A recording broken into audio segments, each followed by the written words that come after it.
Salam damai sejahtera di dalam nama Tuhan Yesus Kristus. Kita melanjutkan pembelajaran mengenai Ulrich Zwingli dari buku yang ditulis Bruce Gordon, The Swiss Reformation. Karya The Swiss Reformation ini merupakan salah satu studi modern yang paling komprehensif mengenai lahir dan berkembangnya reformasi di Swiss pada abad ke-16. Berbeda dengan banyak buku sejarah gereja yang menempatkan reformasi Swiss hanya sebagai pelengkap reformasi Jerman, Bruce Gordon menunjukkan bahwa gerakan ini memiliki karakter, dinamika, dan jalur perkembangan yang mandiri. Gordon menjelaskan bahwa kondisi politik konfederasi Swiss yang terdiri atas sejumlah kanton semi-otonom menciptakan lingkungan yang berbeda dari Kekaisaran Romawi di Jerman. Struktur pemerintahan kota yang relatif independen memungkinkan perubahan keagamaan diputuskan melalui Dewan Kota dan musyawarah publik. Selain itu, berkembangnya pendidikan humanistik, pertumbuhan ekonomi perkotaan, dan kemajuan teknologi percetakan mempercepat penyebaran gagasan-gagasan pembaruan. Penulis, yaitu Bruce Gordon, menegaskan bahwa reformasi Swiss lahir dari perpaduan antara semangat humanisme Renaissance dan keinginan untuk memurnikan kehidupan gereja berdasarkan Alkitab. Oleh karena itu, reformasi di Swiss harus dipahami sebagai suatu gerakan religius, gerakan sosial, dan gerakan politik yang saling berkaitan. Melalui pendekatan historis yang luas, Gordon memperlihatkan bahwa perubahan-perubahan tersebut membentuk identitas gereja-gereja reform di masa berikutnya. Dalam buku ini, Gordon menempatkan Ulrich Zwingli sebagai tokoh utama yang mengawali reformasi Swiss. Ia menjelaskan bahwa latar belakang pendidikan Zwingli di Basel dan Wina memperkenalkannya pada gerakan humanisme Kristen, terutama melalui pengaruh Desiderius Erasmus. Prinsip et fontes atau kembali kepada sumber-sumber asli mendorong Zwingli untuk mempelajari Alkitab dalam bahasa Yunani dan Ibrani, sehingga ia menilai banyak praktik gereja abad pertengahan tidak memiliki dasar Alkitab yang kuat dan kokoh. Pengalaman pastoralnya di Glarus dan Einsiedeln semakin memperkuat keyakinan Ulrich Zwingli bahwa gereja memerlukan pembaruan menyeluruh. Gordon juga menyoroti pengalaman Zwingli sebagai chapel militer atau chaplain dalam peperangan Italia yang membentuk kepeduliannya terhadap persoalan moral dan sosial masyarakat Swiss. Ketika Zwingli diangkat menjadi pendeta di Grossmünster, Zurich pada tahun 1519, Zwingli memulai metode khotbah ekspositoris dengan menjelaskan kitab-kitab Alkitab secara berurutan. Pendekatan ini menggantikan pola pembacaan liturgis tradisional dan menempatkan firman Tuhan sebagai pusat kehidupan gereja. Menurut Gordon, langkah tersebut menjadi fondasi utama reformasi Zurich dan kemudian memengaruhi tradisi khotbah dalam gereja-gereja reform. Gordon menjelaskan bahwa perkembangan reformasi Zurich berlangsung melalui mekanisme politik yang unik, yaitu disputasi publik yang melibatkan para rohaniawan dan dewan kota.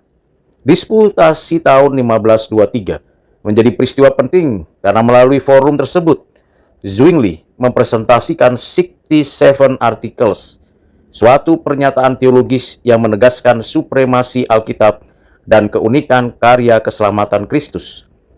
Setelah Dewan Kota menerima argumentasi tersebut, berbagai perubahan dilakukan secara bertahap, termasuk penghapusan misa tradisional, penghormatan terhadap relik dan gambar-gambar religius, serta penghapusan kewajiban hidup selibat bagi imam. Gordon menekankan bahwa pembaruan ini tidak dilakukan melalui pemberontakan rakyat, melainkan melalui konsensus politik yang didasarkan pada penafsiran Alkitab. Hubungan erat antara gereja dan pemerintah kota menjadi salah satu ciri khas reformasi Swiss. Zwingli berpendapat bahwa pemerintah sipil dipanggil oleh Allah untuk menjaga ketertiban dan mendukung pelaksanaan firman-Nya dalam masyarakat. Oleh sebab itu, reformasi gereja tidak dapat dipisahkan dari reformasi sosial dan politik. Gordon melihat model ini sebagai salah satu kontribusi penting tradisi Swiss terhadap perkembangan Protestanisme. Salah satu bagian yang mendapat perhatian besar dalam buku ini adalah munculnya gerakan Anabaptis dan konflik internal dalam reformasi Swiss. Garden menunjukkan bahwa beberapa tokoh Anabaptis pada awalnya merupakan rekan seperjuangan Zwingli, tetapi kemudian mereka menolak keterlibatan pemerintah dalam urusan gereja dan mengendaki pembentukan jemaat hanya terdiri atas orang-orang percaya yang telah mengaku iman secara sadar. Perbedaan pandangan mengenai baptisan anak, hubungan gereja dan negara, serta penggunaan kekuasaan sipil menyebabkan terjadinya perpecahan yang mendalam. Zwingli dan Dewan Kota Zurich akhirnya mengambil tindakan tegas terhadap kelompok Anabaptis karena dianggap mengancam stabilitas sosial dan politik. Garden tidak hanya menggambarkan konflik tersebut dari sudut pandang teologis, tetapi juga menganalisis faktor-faktor ekonomi dan sosial yang melatar belakanginya. Ia menunjukkan bahwa reformasi Swiss bukanlah suatu gerakan yang seragam, melainkan sebuah proses yang melibatkan berbagai kelompok dengan agenda dan interpretasi yang berbeda. Analisis ini membantu kita memahami kompleksitas sejarah reformasi yang seringkali disederhanakan dalam narasi umum sejarah gereja. Dengan demikian, buku yang ditulis oleh Bruce Garden memberikan gambaran yang lebih utuh mengenai dinamika internal gerakan reformasi. Pada bagian penutup dari bukunya, Garden membahas dampak jangka panjang reformasi Swiss setelah wafatnya Zwingli dalam pertempuran Kappel tahun 1531. Menurutnya, kematian Zwingli tidak menghentikan gerakan tersebut, karena kepemimpinan segera diteruskan oleh Heinrich Bullinger yang berhasil memperkokoh identitas gereja Zurich dan memperluas pengaruhnya ke seluruh Eropa.